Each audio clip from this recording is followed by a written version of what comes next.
Hello, Sandman Nation. And while the Super Bowl was more than 2 months ago and it is officially off-season time, there is no off-season in the NFL. This week belongs to the NFL draft, which has become a very big deal. Guess what else is a big deal, guys? This frickin' podcast. So let's get into it because it is time to enter Sandman Sports. Speaking of big deals, as always, I'm here with the one and only Mr. Pat Klatt. You know, when Bill and I asked Pat back in August if he'd be interested in joining us for this pod, I had never met Pat before. And part of me was wondering, could this guy be our Jamarcus Russell pick? But hell no! Hell no! This guy has been our Peyton frickin' Manning, a #1 draft pick who delivers every day. Although, you're going to say Tony Mandrich. A little more often. Omaha. You could yell Omaha a little bit more often on this pod, Pat, but we'll get there. And then there is, and by the way, no, I would never call you Tony Mandrich. Dude, that guy, oh God. I haven't thought of that guy in 30 years. Anyway, then there is the Sandman, Mr. Bill Sanders. He's brilliant, strategic, charismatic. He's basically our Roger Goodell, just with a lot less booing and despite being bald, somehow much better hair. All right, before we get into it, let's tell everyone where they can find us. They can find us everywhere, like Katy Perry's Zero Gravity selfies and controversial tweets from Wendy's. One thing that is never controversial is our awesome website at entersandmansports.com. So be sure to check us out daily. We drop new content all the time, articles, videos, and more. This week alone, we've added coverage on the NBA, the NFL draft, Major League Baseball, Beerman Six Packs, and of course, these podcasts. Other places to follow us include Instagram, Facebook, and YouTube, all at Enter Sandman Sports. All right, guys. Well, let's get into the opening. So I'm not sure. You know, we've done. This is our 36th episode. I'm not sure yet if you two are big game show guys. So we're gonna find that out as we go along here in a few minutes. But I will say one of the icons of game shows, Mr. Wink Martindale, passed away last week at the age of 91. And beyond being a game show host, he was also a disc jockey and a television producer. But he was certainly best known for hosting game shows, most notably Tic-Tac-Toe in the late 70s and early 80s, as well as many others. He had a long, distinguished career, and I think on most people's Mount Rushmores of game show hosts, he would probably end up there. So rest in peace, Wink. You were certainly a great one. But it got me thinking, guys. I want to know, are you guys game show guys? Do you like them? Are there, what are some of your all-time favorites? Are there any that you can't stand? Any hosts that you like or dislike? Any iconic memories from game shows past that jump out at you? If you were to be on a game show, what game show do you think you'd be the best at? So we're gonna dedicate this segment to all things game show. So Pat, why don't you lead us off, man? Take it wherever you want. Yeah, I mean, what's not to love about game shows? Wheel of Fortune was my game. If I were to go on a show, I would do Wheel of Fortune. I used to bet with my brother $1 a puzzle. But I like them all. Newlywed Game. I love the Newlywed Game. Yeah, I forgot about that. Family Feud is a good one. How about 10 a.m. every morning in the summer with The Price is Right? Roll out of bed, you don't have school, and it's Price is Right. Who Wants to Be a Millionaire was fun for a minute, but it was so drawn out, and I need more volume of questions like Jeopardy, but I would prefer like a Jeopardy Sports Edition. I'm a bit of a Name That Tune savant as well. Give me 2 notes and I'll name that tune. Family Feud was a good one. And I love the SNL Chris Farley, Phil Hartman Family Feud skit. If you ever get a chance, check that one out. Deal or No Deal had like 21 Vanna Whites, so that was nice. And there were some not ugly. I forgot about that show, dude. Yeah, I forgot about that one. That was where Meghan Markle, I think, got her start. Actually, really? Was one. That is correct. Wow. Yeah. So yeah, but I would say Wheel of Fortune is my game. Solving the puzzles. Yeah. Yep. Yeah. What about you guys? What about you, Bill? That's funny because for me, Wheel of Fortune was one I put on my list of I just don't get that game show. Not that I don't get the mechanics and how it works and all that, but that one just never had any appeal to me. I don't know what it is, but every single time I ever go to my in-laws' house, I swear that show's on like a 24-hour loop. And is Pat Sajak still doing it? No, Ryan it Seacrest is took it Ryan over. Seacrest. Well, that's right. It's Seacrest. And Yeah. I gotta, Okay. I gotta tell you, I like him. I think Seacrest done a good job. That's right. I'm a big Wheel of Fortune guy. Yeah. You guys love it. I don't get it. I mean, I shouldn't say I was never a Sajak fan. I like Sajak, but he wasn't my favorite. And I actually think Seacrest has done a really good job of, it's obviously impossible to take over for a guy like that, but I think he's done a pretty good job. Yeah. Yeah, for me, I guess the bigger ones never have been a huge game show guy. Okay. But Okay. I did enjoy Wipeout. You guys Oh watched that yeah. one? Or My American Ninja kids Warrior? loved. Yeah. My oldest son Brady loved Wipeout. Yeah, Yeah. that was what I was gonna say. Is like for me, like My the kids joy loved of watching American those is Ninja mostly Warrior. dealing with my Yeah. kids. Yeah, American Ninja Yeah. Warrior and Wipeout and like we used to set up courses in our house for the kids to run around, and we'd time them. What was the show when we were? Was it American Gladiators? Do you remember that show? Forgot about that one. They had the Great big, one. They were the wrestler buff guys and the it was kind of it was intense. I forgot about that one. Yeah, I think Pat kind of said something that resonated with me too, where like Who Wants to Be a Millionaire, I thought was like it was super hot for a minute, and then it was just kind of like, all right. Exactly. That kind of feels like all game shows outside of like the standards that we've had for Price is Right and Jeopardy and Wheel of Fortune. So I guess I always like the ones though that had kind of the action behind them and then had the cool human interest stories too, that were a little bit like the Olympics, where they would like highlight this person and what they overcame, and then all of a sudden they're like doing all the crazy shit on American Ninja Warrior. And at that part of it, I did kind of like, and I always thought that American Ninja Warrior, like when I was younger, I would have been good at that. Yeah. Not so much now, obviously. And Wipeout, I'm like, I don't know why people even sign up for that game. Why How do about the people guy sign on Price is Right who memorized all the prices? Yeah, and Did he you ever got see the that? exact. He got it to the penny. Everything Yeah. exact. Really? Yep. Mm-hmm. Yeah. He got Wow. he was on the final showcase and he said it to the dollar. And Drew Carey was mad, like, because he thought the guy cheated. The guy didn't cheat. He just, how did he know what would be in the He watched the show, and they whatever? do a lot of the same prizes, same prices, and he just watched it for weeks, if not months. And he didn't know. He didn't know what was going to be in, and I don't think he was planning. He wasn't trying to get it dead on. He just was trying to get it. He thought that was close, and he got it to the dollar.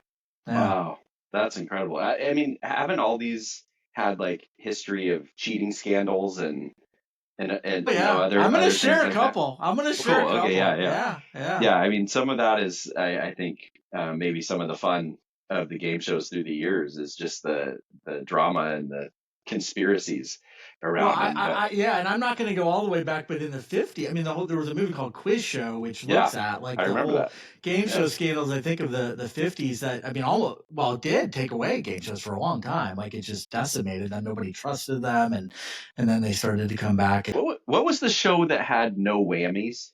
Do you guys remember that one? So I'm glad you asked, because I'm going to talk about that one, because there was a big controversy of that one too. Wild. No, go ahead, keep going. Yeah, Press Your Luck.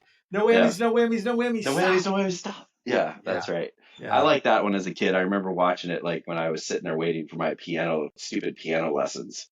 And they actually brought that back recently. Elizabeth Banks was the host of it, and they on primetime. They've brought a lot of these back. I feel like on trying to do some primetime. Who's the best host of all time? Best game show host? It's got to be, in my opinion, Alex Trebek. Dating Game. I love Alex Trebek. No, the guy from the Dating Game. Bob Eubanks. Chuck Woolery. Bob Eubanks. Chuck Woolery was one. Yeah, Chuck Woolery. I forgot about that guy. Wink, Chuck Woolery, Wink Bob Martindale. Barker, Pat Sajak, Trebek. Suck it, Trebek. Suck it, Trebek. Shocker. Yeah, Bob Barker's going to be up there. There's been some legends, for sure. Yeah. Who was the old Family Feud guy? Oh, Richard Dawson. Richard Dawson. I couldn't come up with that because it was the heavier set comedian dude forever too, wasn't it? Well, after Dawson started, so Richard Dawson, he was on Hogan's Heroes for years. That's where he got started. But then he got famous on the Match Game, which is another game show that was kind of racy back in the day. And he was like the most famous of there were 6 celebrities on it, and people loved him. And so then he got asked to host Family Feud, and he was on that for years. Wasn't he always kissing women? But he would always kiss women. Yeah, he would always kiss women, which is like, that would never fly today. No. Never. Who was the guy I'm thinking of? I always like the newlywed game where they're like, if you could ask, how many times have you made whoopee this week? He always said whoopee. He always said whoopee. Yeah. And then the wife will be, we did 5 times, remember?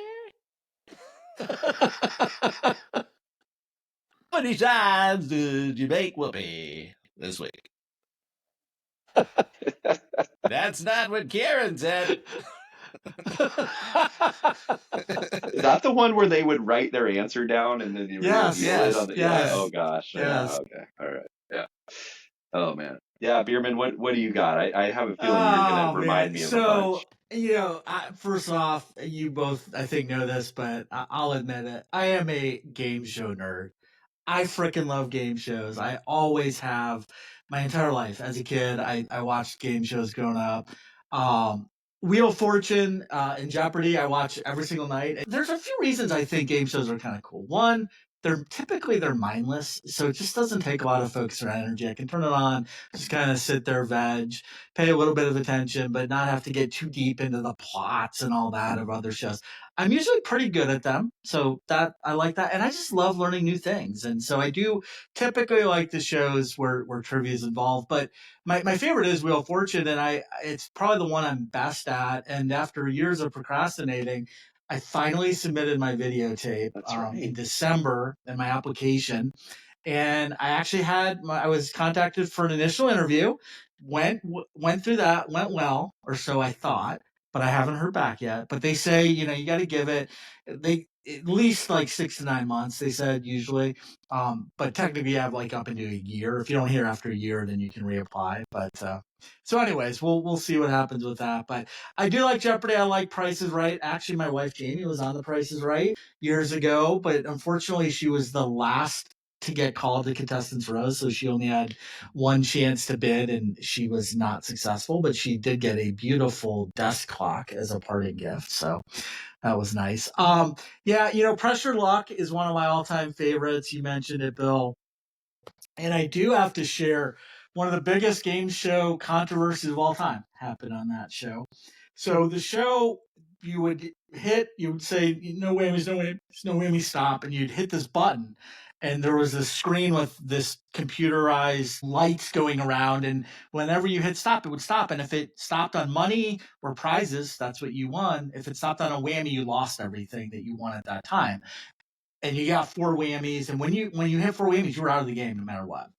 And so this guy, similar to what you were talking about, Pat, this guy named Michael Larson back in 1984. Back then, dude, game shows, if you won $5,000, that was a lot. If you won a car, that was like freaking winning the lottery. He won $110,000 back in 1984, which is the equivalent of $335,000 today. Wow. And how he did it was he video recorded every episode of the show for months. And he would study the randomized board of these patterns of these lights. And he realized that there were actual patterns that it would follow. So he memorized them, and he knew exactly when to hit stop to not hit a whammy. And so he gets on the show. The show was a normal 30-minute show like every other game show. His particular taping went 2 episodes because he wasn't losing. And so finally, I think it was on CBS execs, they finally figured out what this guy was doing. But technically, he wasn't cheating. He wasn't doing anything wrong. So they had to pay him. Turns out this guy really wasn't a stand-up guy, though. He looked for get-rich-quick schemes his whole life. He actually died about 10 years later while he was hiding from law enforcement people who were searching for him because he had orchestrated a fraudulent multi-level marketing scheme. So the guy was not the best of guys, but yeah, he won $110,000 back in 1984 because he memorized all these things. And then, the dating game, you guys mentioned, I think somebody mentioned the dating game. Do you know the big controversy with that one? So lots of famous people got their start on this one. Tom Selleck, Farrah Fawcett, I think Ted Danson was on. Like many, many, many people went on it. And the show is basically, it is the simplest of game shows. It is a girl asking three people who she can't see, they're behind like a curtain, questions. And then she has to decide just based on questions, not looks, who she wants to go on a date with. And then they pay for a date for them to go on. That's all. Well, a super creepy thing happened here. In 1978, a man named Rodney Alcala appeared on the show, and he actually won the date with the girl. He was selected. After they met, though, the girl felt uneasy, and they never went on the date. And that was a good thing for her because, yes, it was proven later this guy was a serial killer. Wow. He was in the midst of his spree when he went on this show. He was eventually convicted, and he died on death row in 2021 at the age of 77. So Crazy. And then I will end with a super famous quote-unquote myth from game show lore with the Newlywed Game that Bob Eubanks, longtime host of that, finally confirmed a couple decades ago in the early 2000s, but he confirmed that it actually is true. And you can go see it on YouTube to confirm it. But in 1974, he asked the men, the women were off stage. He asked the men a series of questions. And the goal, of course, is to match what your partner will guess, he said. So one of the questions Bob asked to the men, what is the weirdest place you've ever had whoopee? And when the girls returned, one of the girls, it was her answer, she thought for a while and finally answered, in the end, I'll just leave it at that. Guys. All right. On that note, let's get into the show, boys. We will start with headlines for the past weekend, then get into our hot takes. We'll get into our stone cold locks, which this week we'll continue with golf, talk about the Zurich Classic, where it's partners this week. So that should be a little different. And as a bonus, we'll also preview the NFL draft. So that will be fun. Then we'll get into this week's top five, which will also be focused on the draft. And of course, we'll have plenty of fun and shenanigans along the way. And Pat will tell us about the time his great-grandfather starred in a big-budget musical during the silent era. All right, let's start with golf. And the golf hangover event of the year, as always, occurred the week after the Masters, the RBC Heritage. But I'll tell you, there were some really strong performances, including Justin Thomas notching his first PGA Tour win in almost 3 years. It was the most watched final round of the RBC Heritage, guys, in 23 years. So a lot of fans tuned in to root on Mr. Thomas there. He played well all tournament long, but he had sweated out in the final hole regulation when Andrew Novak had an 8-foot birdie putt that would have given him the win, but he missed. One Dex rolls, JT sank a 20-footer on the first playoff hole to notch the win. Novak shouldn't be too disappointed, though. I know he didn't get his first tour win, but this is his third top three finish this year, so I think he's a guy to look out for as the year progresses. Congrats to JT, though. I hope he's back after his lengthy drought, like I said, not winning in almost 3 years, and we'll see how he can do in the remaining majors of the season. And you know what, guys? We're gonna just cut it short with headlines, because when some of the remaining major headlines include WrestleMania 41 and the Boston Marathon, I think it's just time to just get into the show, and we're gonna get into hot takes. Because, yes, that's right. It's time for CMAN Sports Hot Takes, brought to you by Mike's Hot Honey. The honey's so hot, so good, so legendary. I just heard purple smoke was spotted coming from their factory. Could that be the Vatican calling? It may not be Pope anytime soon, but it does taste like a little sweet piece of heaven. So put down that rosary, hit up mikeshothoney.com, or head to the honey aisle at your local grocery store. Bless your taste buds and enjoy. All right, start us off, sir. What do you got hot take-wise? Yeah, it was cool to see JT back in the winner's circle. I thought that was nice after 3-year drought. So kind of crazy with his caddy situation. If you saw that his regular caddy, Rev, they call him Matt Minister, great nickname, is down with a back injury. So he brings in Joe Griner after Max Homa fires him. And then, Griner wins and are on the bag with JT. And now everybody was questioning, like, is he going to stick with Griner or is he going to go back to Rev? And he put all those all that speculation to rest quickly by saying he was going back to Rev as soon as his back was better. But that was cool to see JT. Yeah. And then for me, it was also spring break week for my youngest son, Will. He had soccer because our conference, not all schools had the same spring break. So it was kind of weird because Will had 2 games during his spring break. But then as soon as that last game was over Wednesday, we're like, well, why don't we just go for a road trip? And Will's he's got his learner's permit. And so I was like, well, we had no plans. And you know what? It was really fun to we loaded up a bunch of stuff in the truck to sleep in, and we're like, well, we'll see where the road takes us. And Will drove us to Eastern Washington, about 3-hour drive. And that was really cool, kind of a rite of passage trip that we've made with my other 2 kids. And so that was fun. And then we just tooled all over the state of Washington, went on highways and roads I've never been, went to check out Gamble Sands, which I don't know if you guys have heard of that. It's a newer golf course out here. David McClay kid design, super cool. Maybe when you guys come out here for Nailed It next year, when I win that, we can go hit up Gamble Sands and play out there. But anyway, what I was going to say about that trip with Will is it was just so cool to spend so much time with him, just driving around in the truck and just chatting it up with him, and just kind of, we sat and laid in the back of my truck and slept in an apple orchard over there that my friend owns, and saw the most amazing shooting star I've ever seen in my entire life. This thing went from like the top corner, if you're just looking at the sky. It was insane, you guys, like a flaming ball all the way down. It was really quite nuts. But we talked about space, and we were laughing so hard as we looked up the answers to the questions. We were so off. A light year is like an insane amount of trillions of miles, and this thing is thousands of light years. And anyway, it was just fun. It was a great trip, and I really enjoyed hanging out with my youngest son, Will. It was really a cool trip. So that was one of the highlights of my weekend. But Bierman, how about you? That's awesome.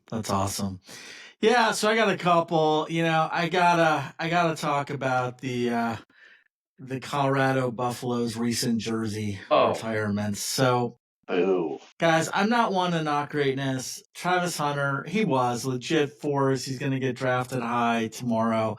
He helped bring Colorado football back into the national conversation. And yeah, Shedeur Sanders, he threw for over 4,000 yards last year. Good for him. But you know what else he didn't do? He didn't win a major award. He didn't lead him to a conference title. Didn't play in a playoff game. And hey, let's retire his jersey. What? I just don't get it. There have only been 6 jersey retirements in the history of the Colorado football program. 6.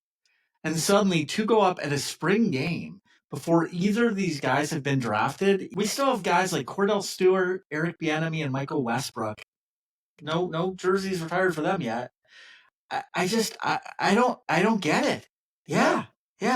Thank you for bringing this up. Thank you, Eric. Yeah, it just really has irked me. It's just odd when a school that's been historically ultra conservative about jersey retirements. That is when you've only retired 6, and it's not very many, and as long as they've had a football program a long time, and they suddenly just fast track 2 guys who've never played it down in the NFL. It just comes off as weird to me, and honestly a little disrespectful, I think, to all the legends who helped build that program, especially back in the early 90s when they started to get pretty good. So celebrate these guys, put up a mural, honor them in your Ring of Fame someday. But I don't know, this just seems way too soon and rushed and just very sloppy and janky. Yeah. So Dion always says he's doing things different. I guess he is, but doesn't mean it's good, and I sure don't like it. So great take. Thank you. All right, guys. So my last one here, I'm going to read you a list of 5 NFL legends, and I want you to try and figure out what this list is a ranking of, okay? Number 5, Troy Aikman. Number 4, Bruce Smith. Number 3, Terry Bradshaw. number 2, John Elway, and number 1, Peyton Manning. Any guesses as to what the hell that ranking list is? I was going to say didn't win their first Super Bowl, but that's not right. It's not That's not it. I think Aikman did win his first Super Bowl. So this is Fox Sports ranking of the best number 1 overall NFL draft picks of all Bruce time. Smith? I didn't. Yeah. Wow. And just in case you're curious, here are 6 through 10. So number 6 on the ranking is Eli Manning. Number 7 is O.J. Simpson. Number 8 is Earl Campbell. Number 9 is Orlando Pace. Number 10 is Michael Vick. So, I would love your guys' thoughts on if you think that is the right ranking there with, at the top there with Manning, Elway, Bradshaw, Bruce, and Aikman. But I got to start by just saying when I first read that list, I was like, because Elway's second and Manning's first, and I'm like, I am going to come into this and make the case that Elway should be number 1, not Manning. But when I dove into the numbers, I can't do it. I mean, Peyton, guys, he was better than I thought. Let's just put it that way. Almost 72,000 passing yards, third all time. 539 touchdowns, third all time. 5 NFL MVPs, most in league history. 14 Pro Bowls, 7 first-team All-Pro selections, 2 Super Bowls with 2 different franchises. And in 2004, he tossed 49 touchdowns and had a 121 passer rating, which was an NFL record at the time. Now, I will say, his postseason resume had a few cracks in it. He had 9 one-and-done playoff exits. That's not good. He was 14-13 in the playoffs. And I know he won 2 Super Bowls, but that second Super Bowl in Denver, come on. He was a game manager. That was all about their defense. So, and then you go to Elway. Elway does have a strong case at number 2, but Manning is definitely the number 1. But Elway he went 14-7 in the playoffs. He had 5 Super Bowl appearances. He won his final 2 in back-to-back seasons before he retired. Manning, his body of work is just incredible. Longevity, consistency, records, MVP. So I got to stick with him. But I do have to just real quick, Bruce Smith, this guy is criminally underrated. When I looked at his stats, 200 career sacks, still the most in NFL history, 11 Pro Bowls, 8 first-team All-Pro nods, 2-time Defensive Player of the Year, anchored the defense that went to 4 straight Super Bowls. I mean, the guy was a stud. Where I scratch my head on that is Terry Bradshaw 3. You will never convince me that he was better than Bruce Smith or even Troy Aikman at number 5. So yeah, where did is he West Virginia, Pitt, Penn State? Who, Bradshaw? Yeah, he went to Louisiana Tech. Oh, Louisiana Tech. I was thinking he was Pennsylvania College too, up there in that neck of the woods. Interesting. Yeah, I don't see it with Bradshaw either. How many of Peyton Manning's losses, 13 losses, were to New England? I wonder. That's a good question. I mean, yeah. But yeah, both studs, and both of those guys had Elway and Manning terrible rookie seasons. I mean, they did. So they went crazy after that first year. Really? Yeah. All right, guys. Well, let's get into our Stone Cold Locks now. We'll keep talking about golf, give our picks for the Zurich Classic with a little twist this week since it's a pairing tournament. And in our bonus segment, we'll also break down the first few picks in the NFL draft, as well as who we want for each of our teams, the Seahawks, Vikings, and Bengals, who we want to select and who we think they will actually pick. But before we get into all that, again, hats off to Pat the Wizard. He just keeps going strong. He called Tommy Fleetwood for the top 10, so he gets a point there. Close with Cantley as well, who finished 13th. Bill, you got a point for Shuffler. You did miss on Ryan Gerard and Corey Connors, although Gerard had a pretty good showing for a dark horse. I think Corey dropped out a lot, I think. Yeah. But, and guys, I'm just rooting for football season to hurry up and get here at this point. I mean, this is not my strong suit here. Xander, Shane, and Ricky did not hit, so not a points for me. Standings now are Pat with 7, Bill with 4, and yours truly with 2. So, all right, we head to New Orleans. We'll pick 3 again, but since these are pairs, the dark horse just needs to be at 8,000 or higher this week because, frankly, the pickings get real slim in this event at 10,000 or higher. Yeah, it was. It was tough at 8,000, to be honest. But all right, why don't you lead us off with your 3 golf picks? I mean, I don't know how you don't go Rory and Shane. I'm actually putting this down as my lock of 2025, and I'm putting 100 golf balls on it, or whatever, Eric, your rating is of your 5 baseballs. By the way, the Mariners are really going to make you look bad on your 5 baseball. Yeah, I'm not worried about it. No, all right. I'm just saying, this team, they're good. They're good. But so that's a side note. Rory and Shane, I saw him at plus 350 on ESPN Bet. I love the vibes. I love this format as the bounce back tournament for Rory after the Green Jacket career Grand Slam. I think it's going to be less stress. They won last year. They've got something to play for. They're just the class of the field anyway. 350 feels like stealing. So give me that plus 350.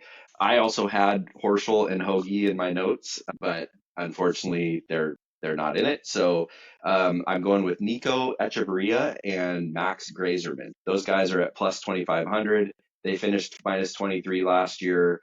They were just 2 strokes back. They were right in it. Nico's got 2 wins on tour now. Max Grazerman, very good young player. He sprays his driver all over. But what's great about this format for these guys is Grazerman is only going to hit half as many drives, right? I mean, they're going to be playing alternate shot, even if he bombs one into the woods. Hopefully Nico picks him up in best ball. So I actually think that this is going to be a really good pairing again. They played well last year. They're even better players this year. I think Max probably goes to 3-wood. And this mini driver, have you guys heard this? It's everywhere. What is a mini driver? Mini driver? Yeah, have you heard this, Spearman? That's so great. I never have thought about it once. I never thought that once. Oh, I love that call. That's so good.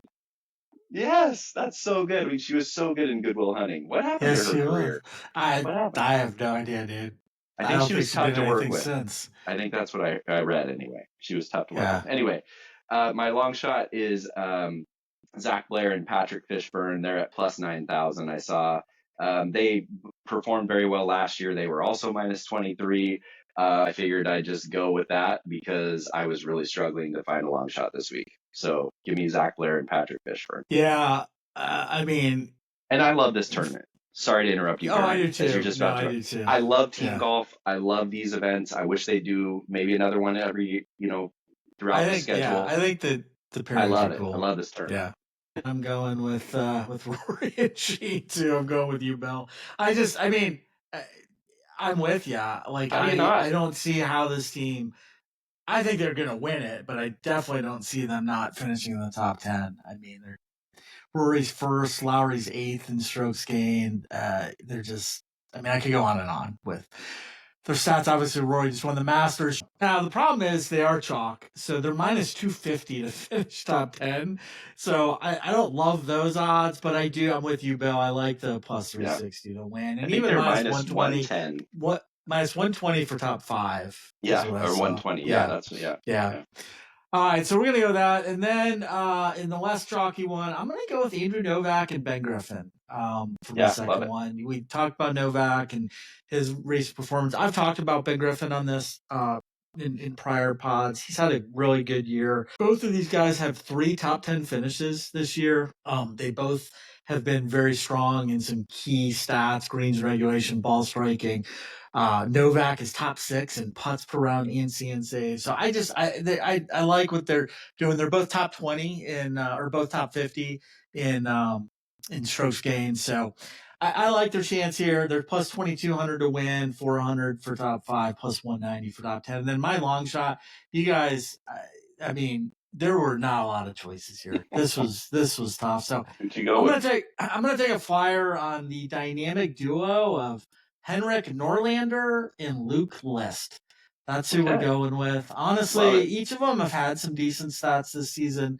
Their odds are 8,000 to win, 1,200 top 5, 550 top 10. And guys, I'm a sucker for alliterative names. So Luke List, bring it home, brother. Bring it home. That's all I'm saying. Solid reasoning. Yeah. Yeah, Love exactly. it. It's as good as Pat and I's long shot Yeah, too. I think What? that's the type of reasoning that's gotten me 2 points this season. It's like the Bizarro nailed it Yeah, competition.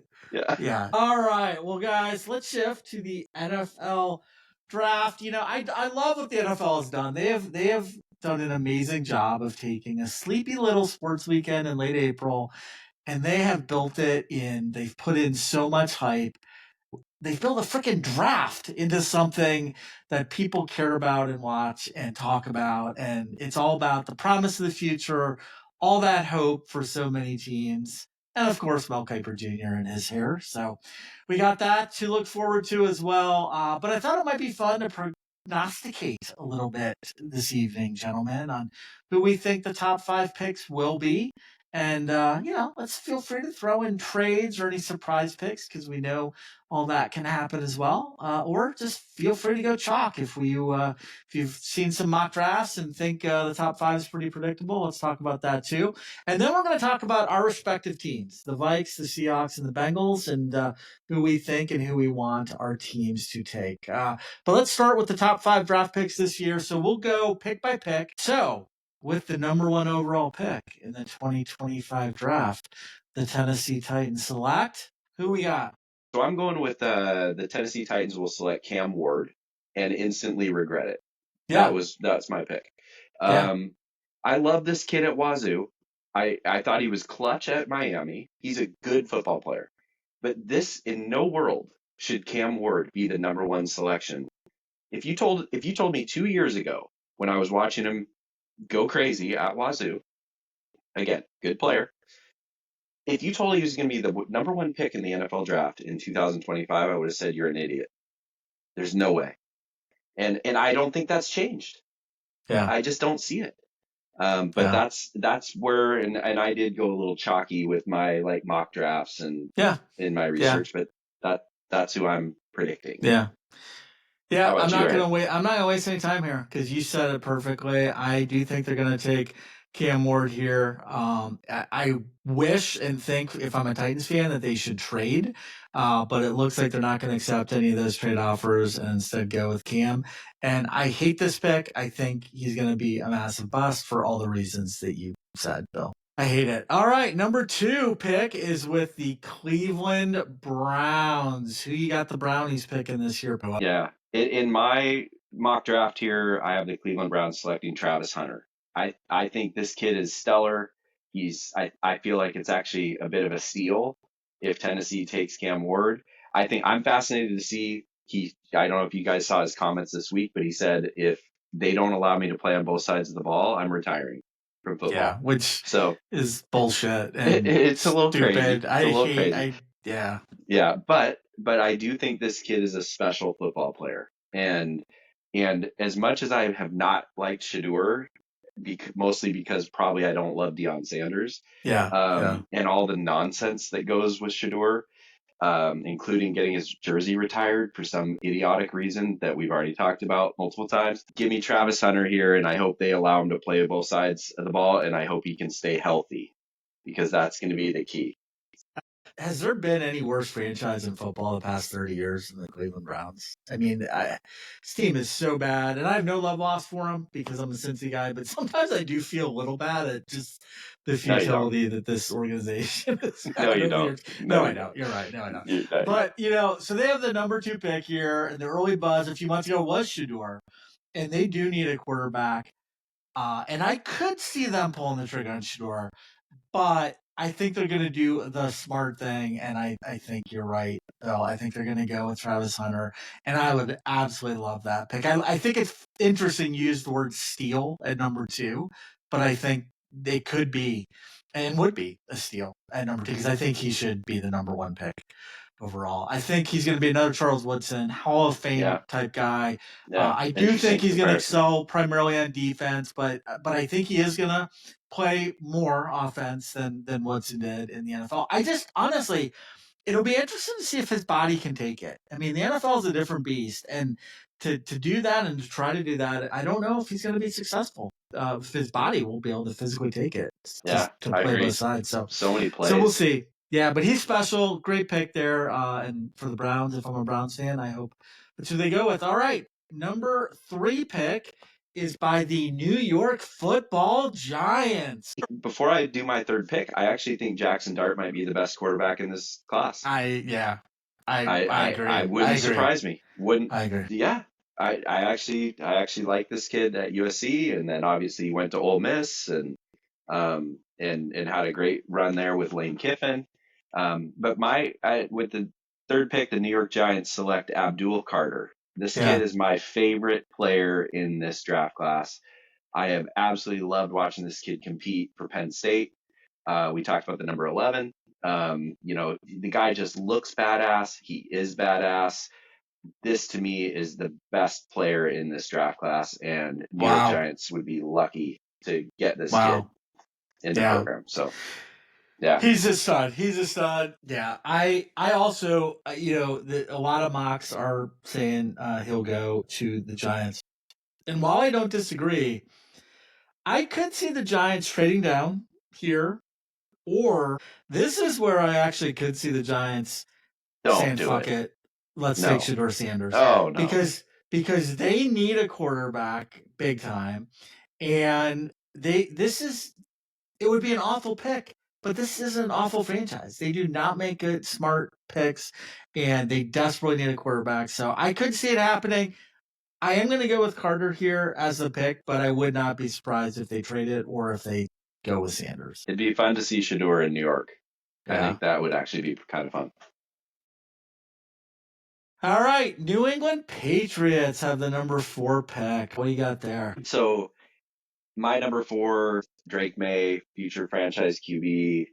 You got to keep this guy alive. You got to go get the best offensive tackle in the draft. And for me, that is Will Campbell from LSU. So I know this is just so chalky with the mock drafts, but you got to protect the guy's blind side and go fill it with the stud player at tackle. So that was my number 4. Yeah, you and I we're finally going to digress a little bit on this one. Honestly, this team needs a lot. They could use a stud wide receiver. They could use a Jamar Chase type player here, but there just aren't many elite ones in this draft, so that's not an option here. I could see the Patriots trying to trade down. I'm excited about this already. If they keep it, I do think they could easily go with Will Campbell of LSU, and a lot of mocks are predicting that. But I actually could see a slight surprise here, just a little. I actually think they're going to go with Mason Graham, defensive tackle from Michigan. Vrabel's a hard-nosed D guy. Graham fits his schemes and just that mindset perfectly, even though, Vrabel probably doesn't love the Michigan connection. But I do think he's going to overlook that fact, and I think he's going to take Graham there at number 4. So that's what I'm going to go with. Number 5 pick is held by the Jacksonville Jaguars. Who you got there? I'm going with one of my favorite college football players in a long time. Guy that I really enjoyed watching. A lot of late nights with Boise State. And I have Jacksonville selecting Ashton Genty with the number 5 pick. Yeah. You know what? This kid's such a stud. He was so dynamic in college. I just see him being so dynamic in the NFL. Trevor Lawrence needs weapons. I know they added some receivers last year. The guy can't seem to stay healthy. I think Genty just gives him so much. The guy can catch the ball in the backfield. He's dynamic ball in his hands. I mean, he's just what a stud. So that's my number 5 going to Jacksonville. Wow. So that would be interesting. This team needs so much help. And they do have a lot of extra picks, so I don't see them trading down because they already have a lot of picks in other rounds. And they're not going to go quarterback, I don't think, because they do still have faith in Trevor Lawrence. And I don't think they're going to draft a tight end this high, although I'm sure Tyler Warren from Penn State is in their discussions and would give them a huge weapon. In my mock, they probably will take offensive tackle Will Campbell if he's available here, because I predicted that Mason Graham would go number 4 to the Pats. But the Jags can also be unpredictable at times. It would not surprise me if they took a little bit of a flyer here on a different Michigan defensive guy and took cornerback Will Johnson. I could just see them trying to stretch, trying to seem like they're smarter than everybody else, and take this guy. And I think he's going to be good. But I do think they'll actually take. If Mason Graham goes number 4, I do think they'll take the offensive tackle that Bill mentioned. I can't think of his name right now. Will Campbell. Yeah. So, all right. Well, let's move on to our respective teams now. And you know what? We always make Pat go first, but for this one, we're going to do it in the order our teams draft. And my Bengals have the number 17 pick. Bill's Seahawks have the number 18 pick. And Pat's Vikings have the number 24 pick. So, damn it. You know what? I'm going to kick things off with this one. So, for the Bengals, they really need defensive help. I mean, good Lord. Their offense is fine. They got all kinds of weapons, but their defense, although it was a little better last season than the year before, it's still a sieve, and it needs a lot of help if they want to get back to the playoffs and even have any chance of going deep in the playoffs. So a few that jump out that could be around when they draft at number 17 are linebacker Jihad Campbell of Alabama. I like him. Edge rusher Shamar Stewart of Texas A&M, and safety Malachi Starks of Georgia. I would be fine with any of those three.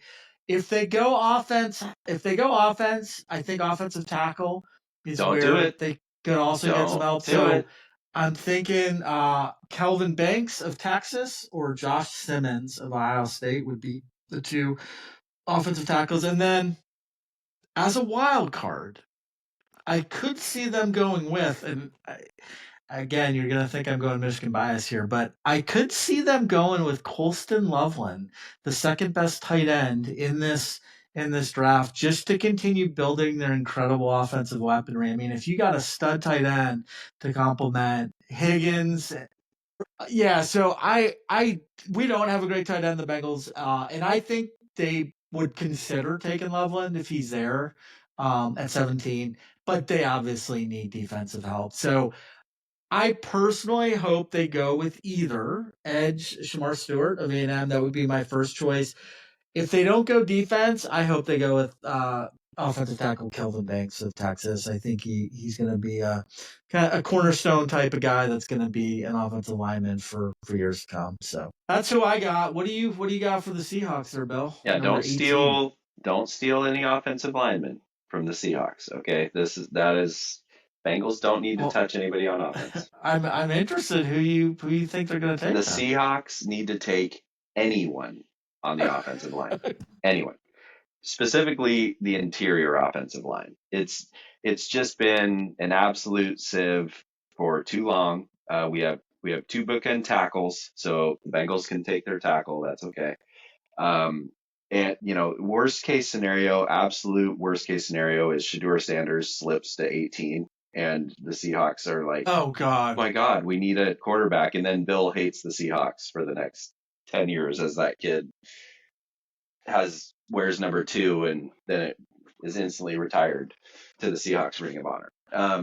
That is interesting. If there's a college, like, what would you do if Shedeur Sanders was drafted by the Seahawks and like actually led your team to the playoffs and stuff and was successful? I'd love him. Yeah. You'd love him. Yeah. Okay. Yeah. You'd be swayed. Got it. Yeah. Got it. Totally swayed. Yeah. Do the Seahawks need a quarterback at the 18th pick? Absolutely not. No. Just find me the best guard that you can find. And, all this talk about reaching for guards in the first round. And I mean, you can go down the list and find these guys that teams have taken, including Steve Hutchinson with the Seahawks, who then went to the Vikings and Hall of Famer, right? I mean, the guy was a stud and I believe was the 18th pick when the Seahawks took him. They have to shore that up. Oh no! We're gonna move to our top 5, which is actually pretty cool. This will be a fun one. We're switching things up a little bit. It's the first time ever in a special twist. We're gonna be doing 2 top 5s this week. Okay, we are going to be talking about the worst first round draft picks in our respective franchises' history. So for you, the Seahawks, for me, the Bengals. And we're going to share the best first round picks for both the Seahawks and the Bengals. So, Bill, we'll start with you. So just start with your number 5 and 4 for the worst first rounders in Seattle history, and then go to your number 5 and 4 for the best, and then we'll go Okay. to me, and then we'll come back and do your 3 and 2. So, who you Sounds got good. for number 5 and 4 worst picks all time, first round draft picks, Seattle? These were so easy, which was Yeah. cool. And I had to go back and research like when the actual picks were, like what numbers, etc., and years. But my number 5 worst pick in Seahawks history is Rick Meyer, the second pick in the 1993 draft. This was one of those crazy ones where there's a lot of stuff happening up to this draft, right? Like the previous year, the Seahawks had just decided to win their final game to finish 2-14. They could have had the first pick. They had it locked up, but they beat New England in the final game of the season, which meant that they couldn't draft that's Drew the worst. Bledsoe, who was the number 1 pick. Would that have worked out better than Rick Meyer? Of course it would have, right? And then Rick Meyer goes on to have a good rookie season, but then be terrible after that. 29 touchdowns, 39 interceptions. Brutal. Yeah, terrible. The number 4 worst pick was Kristen Michael. He was the 33rd pick in 2013. Right? A running back. Texas A&M. Good call. Yeah. And this is after trading away their first rounder to get Percy Harvin, who ended up being a big key component in the Super Bowl run and Super Bowl victory.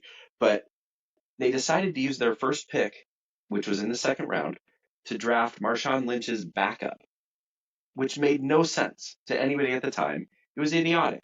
And they needed a tight end, and who went next in that draft? Do you know? This is a trivia question for Eric Bierman. Gronk? Do you get this? Travis Kelce.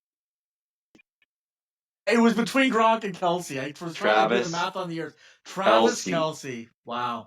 Can you believe that? So Kristen Michael, he was fine and whatever, but using your second round pick, just a disaster. That's tough. To draft a backup. And then in terms of the, I'm not actually able to scroll down to my notes. There we go. So you want me to do my best picks? Best. Yeah. Okay. Yeah. So number 5 for the Seahawks, best pick of all time. I'm going with Cortez Kennedy. Oh, the third God. pick in 1990. He's your number 5. Wow, this is going to be a good list. And because that guy was great. Just an absolute beast, wrecker. So he was a number 3 overall pick. What, 1990? In 1990. Is that right? Yeah. 1990. Yeah. God, he was great. Defensive Player of the Year in 1992 when the Seahawks went 2-14. That's how good he was. That's how good he was to win Defensive Player of the Year. Oh my gosh! When they were 2-14. Is that right? That's and crazy, check this stat out. Crazy. Tez, Hall of Famer as well. Unfortunately, rest in peace. Died very young. He had 58 sacks, Spearman, for an interior defensive lineman. Incredible. This guy was just that's a lot. Grown man strength. Absolutely. I always liked that guy. Yeah. Yeah, he's my number 5, and then my number 4 is actually Richard Sherman, who was the 154th pick in 2011. He was a cornerback, and he was really a wide receiver at Stanford. And the Seahawks took a bit of a risk bringing him over to be a defensive back, which he was, I think, maybe his last year or two at Stanford. But, I mean, best cover corner in the NFL? Is that safe to say? I mean, Darrelle Revis, Revis Island. Yeah. Maybe 1-2 there for a few years. Just a stud, 4-time Pro Bowler, 3 times All Pro. The guy was, 32 picks. For a large section of his career in Seattle, people wouldn't even throw at him. They wouldn't even throw it to his side. We had a bunch of guys over on the other side getting a ton of picks. That he was awesome. Yeah, so that was my 5 and 4. Awesome. What do you got further? All right, so for my worst, these were pretty easy to come up with. My number 5 is Chris Perry. He was drafted number 26 overall in the 04 draft out of Michigan, and he did have some injuries, and that sucks. But what makes him on this list, really, is that the Bengals traded the number 24 pick to the Rams and slid down 2 picks. And with that number 24 pick, the Rams also took a running back, and it ended up being Pro Bowler Steven Jackson, who was much, much better than Chris Perry did. So that kind of stings. Perry only played 2.5 seasons. He ran for 600 yards, scored 4 touchdowns. hate to put a Wolverine on this list, but he deserved it. So that's Chris Perry. Number 4 is Billy Price. So I am going to, even though I put a Wolverine on here, I got to follow it up with a Buckeye as my number 4. Price was selected number 21 overall in the 2018 draft, and he was expected to be the center for at least a decade, be the foundation of this offensive line. He played 3 seasons with the Bengals before bouncing around with 4 other teams, and in 2024 he officially retired. So big bust there. So for my best, my number 5 is Carson Palmer. He was drafted first overall in 2003. Bengals were dreadful in the 90s, and because of Marvin Lewis, who helped bring this team into the modern age, and then the ultra-talented Carson Palmer, one of his first draft picks, they were able to start shedding their image as the Bungles. Palmer led the Bengals to their first division title and playoff appearance since 1990 and just his second full season back in 2005. He was the NFL passing touchdowns leader in 2005. He also led the league that year in completion percentage. He was the first Bengals quarterback to post back-to-back 4,000-yard seasons. He set several franchise records. He was a 2-time Pro Bowl. He did suffer a devastating knee injury in a playoff game against the Cheaters from Pittsburgh, who I swear hurt his knee on purpose. But anyway, Carson Palmer, he played 15 seasons in the NFL, 8 of those with the Bengals. So he's my number 5. First round draft pick for the Bengals of all time. And then number 4, I got to do it too because I got to go with AJ Green, wide receiver, 2011, 4th overall, and Jamar Chase, drafted a few years ago in the top 5. AJ Green, 7-time Pro Bowler in his first 7 seasons, tied a franchise record, over 10,000 receiving yards, 70 touchdowns, 727 receptions. He had 6 1,000-yard seasons with the Bengals, including 5 straight to start his career. He holds numerous franchise records. The guy was just great. He retired as a Bengal in 2023 after signing a 1-day contract ceremonially just to come back to the team. And Jamar Chase, we all know how good that guy's been. He helped lead the Bengals to Super Bowl 56 in his rookie year, breaking the postseason rookie receiving yards record with 368.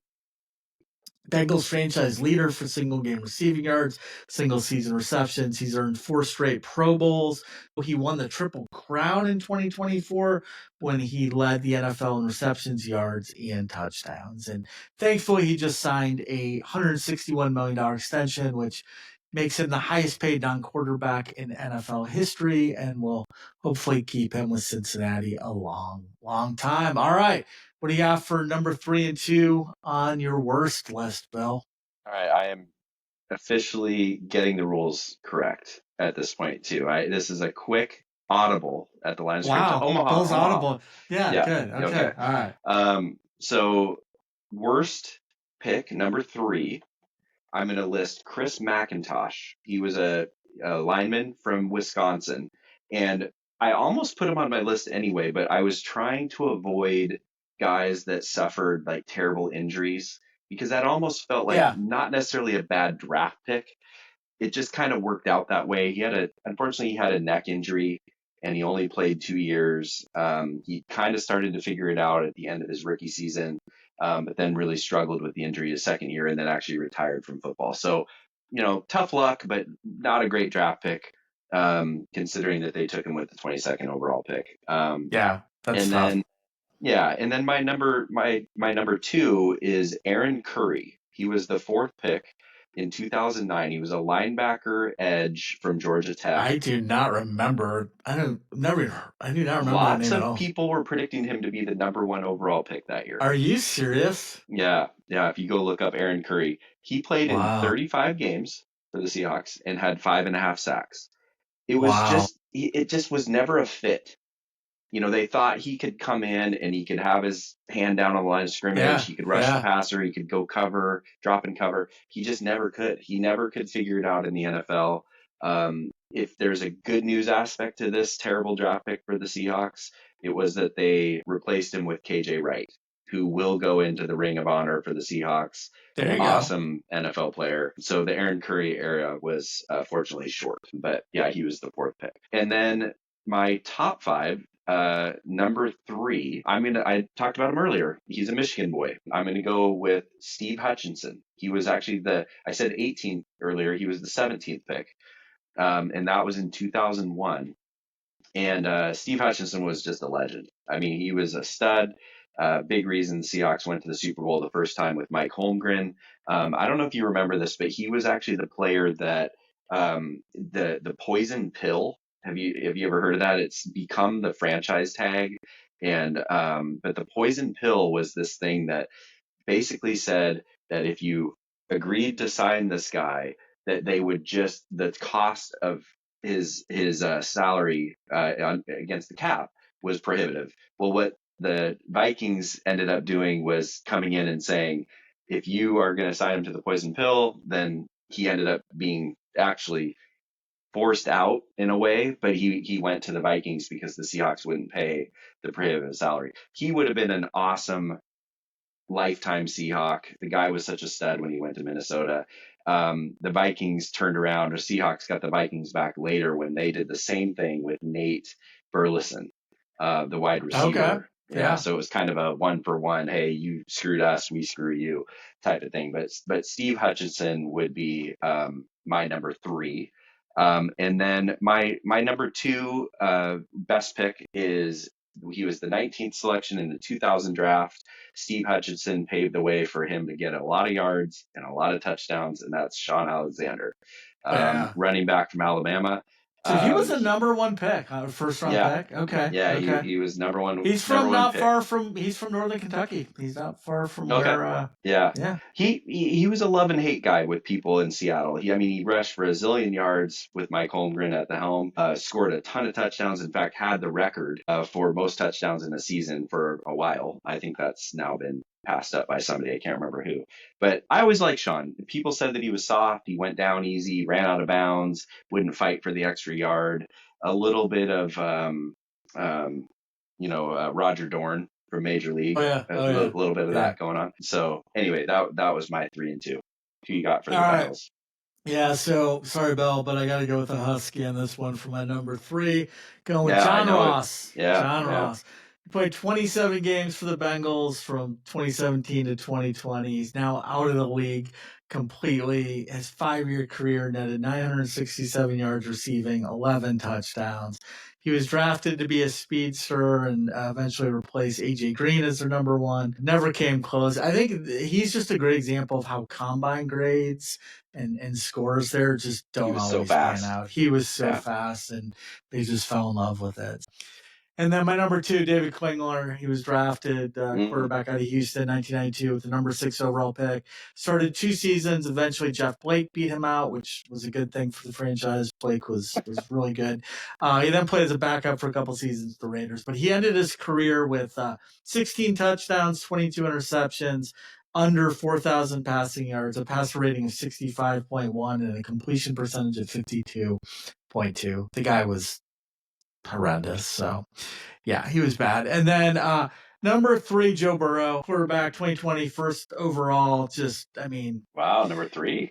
Yeah, my number 1 and 2 are pretty strong, but he got injured his first year. He returned from knee surgery, led the Bengals to their first AFC title since 1988 in 2021, set franchise records for passing yards and TDs, led the NFL in completion percentage. He was named Comeback Player of the Year, took him to the Super Bowl. 2024 also came back after he was injured, had a monster year last year with career bests of 4,918 yards, 43 touchdowns, led the NFL in both of those stats, set an NFL record with 8 straight games of 250 plus yards and 3 or more touchdowns. The guy, he has a 5-2 playoff record, 1 Super Bowl appearance. So the guy is a stud. And then my number 2 is an offensive tackle. Willie Anderson was drafted 10th overall back in 1996. Criminally underrated, this guy. He's beloved in Cincinnati. He needs to get in the frickin' Hall of Fame. He played his college ball at Auburn, drafted 10th overall by the Bengals, spent 12 seasons with the Bengals, 4-time Pro Bowler, 3-time first-team All-Pro. He allowed only 11 quarterback pressures in 2006, which was the 4th fewest by a tackle in 15-year span there. So he was the first right tackle with 3 straight All-Pro selections since the 1970s. First right tackle with 4 straight Pro Bowls since Jackie Slater. No one has matched it since. He was a Bengals Ring of Honor inductee a few years ago. the guy is an all-time great in Bengals lore. So he's my number 2. All right, who you got for number 1? All right, number 1. This is easy. I think we've actually talked about him on the pod before, but it's Dan McGuire, the 16th Oh pick God. in the 1991 draft. So bad. San Diego State. Yeah, all I need to say, Bierman, started 5 games in his career. That's it, right? You don't need to say anything else. He's awful. No, that's just awful. Yeah, I mean, painful. With a also, bullet. Mark McGuire. Yeah, Mark McGuire's brother. That was probably the best thing he had going for him. I'll save a little bit more for my top Seahawk pick of all time, and that is Big Walter Jones, the 6th pick in the 1997 draft. He's a good one. Yeah.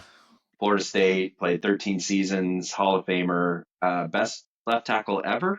I mean, he's in the conversation, right? I mean, and I think obviously we think so up here, but you got Anthony Munoz, you got a bunch of good. The Baltimore guy who I'm dropping the ball on his name all of a sudden, but Ogden.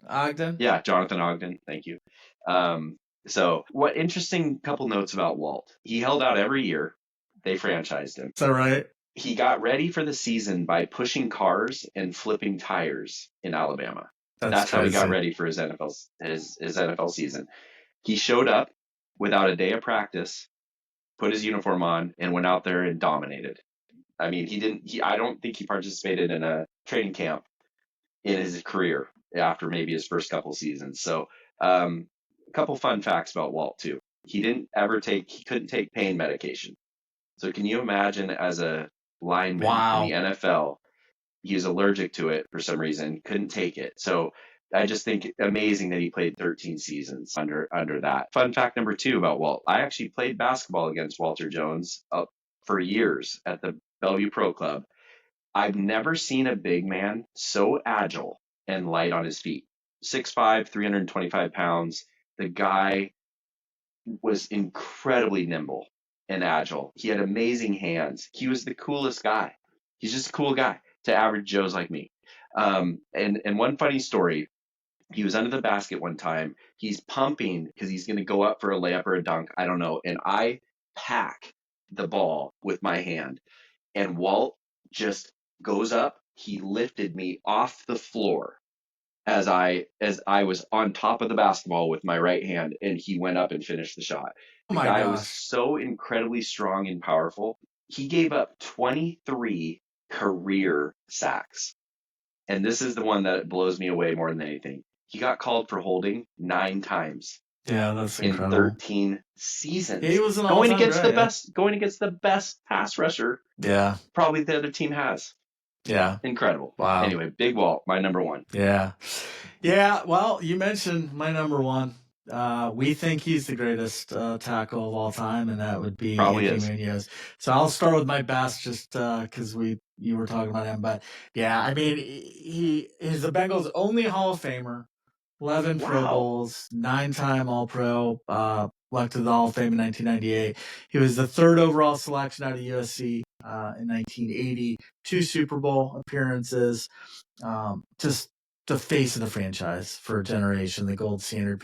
He is beloved. He could run for mayor tomorrow and be elected. I've met him several times. Super classy guy. He was actually voted NFL Man of the Year in 1991 as well, which I think is cool. So he's incredible. So he's my number 1. And then for number 1 worst, this one was so easy. He's your Dan McGuire, man. Achilles Smith. Drafted Oregon. number 3 overall, 1999 draft. But he was playing awful. But I mean, what do you expect though when you draft a guy from Oregon, right? That's right. What the fuck? Come on, we should have known that. The guy had 1 good season in college in the idiot Bengals. And back then, they were just awful at drafting. But they thought it was a good idea to take this flash-in-the-pan guy. And one sign that should have awarded them? The first time Achilles took the Wonderlick, he got a 16 out of 50. And they're like, oh, yeah, let's take this guy, number 3. So he played 22 games over 4 seasons.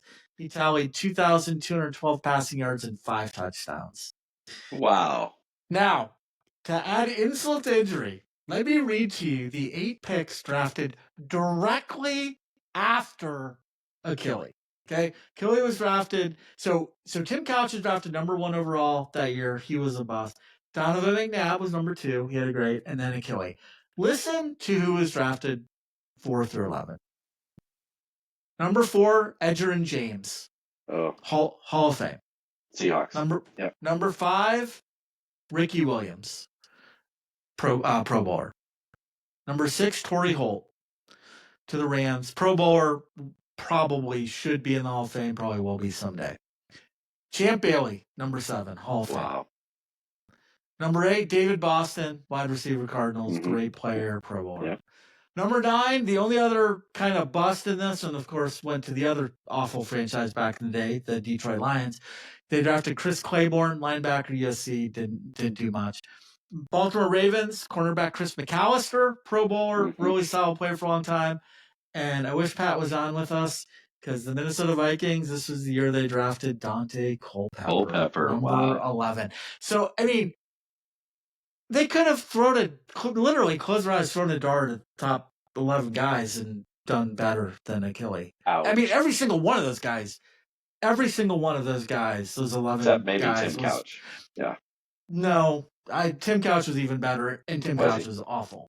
He was awful, but he was better. Yeah. So, anyways, I knew our friend Pat did text me his pick. So, the worst, Christian Ponder, 12th pick overall in 2011. Laquan Treadwell, 23rd pick in 2016. Lewis Klein, 2022, 32nd overall pick. Teddy Bridgewater in 2014 was also the 32nd pick. And I swear he's doing this just to be a dick. He put JJ as number 5.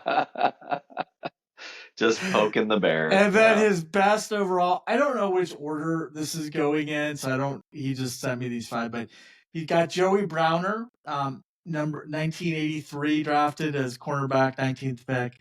Robert Smith, running back, 21st pick. He was a good one. Randy Moss, of course. Adrian Peterson, of course, and Harrison Smith. So they've had those are some stud players there. So no doubt. All right. So one final thing I do want to just throw out here.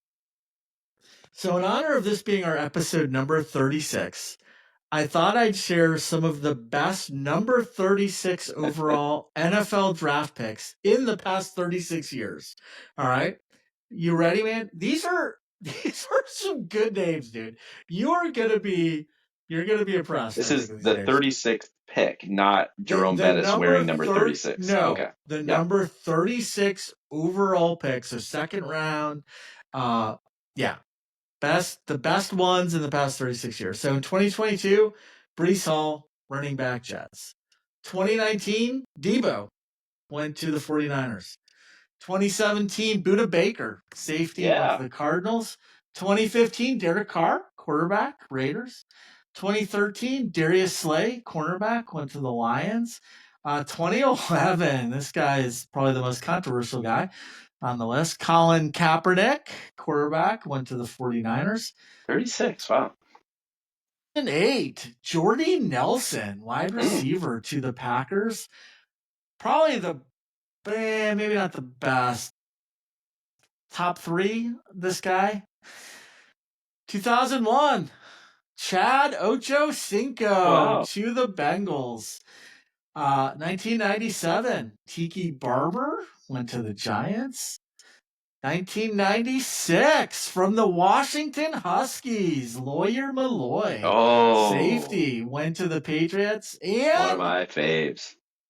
The only Hall of Famer on this list, 1994, Kevin Mawai, center for the Seahawks. Love it. Jets. Yeah. Love it. Seahawks and Jets, I should say. Yeah, I was going to say. I mean, I know he played with the Seahawks. Did he finish with the Jets? Yeah.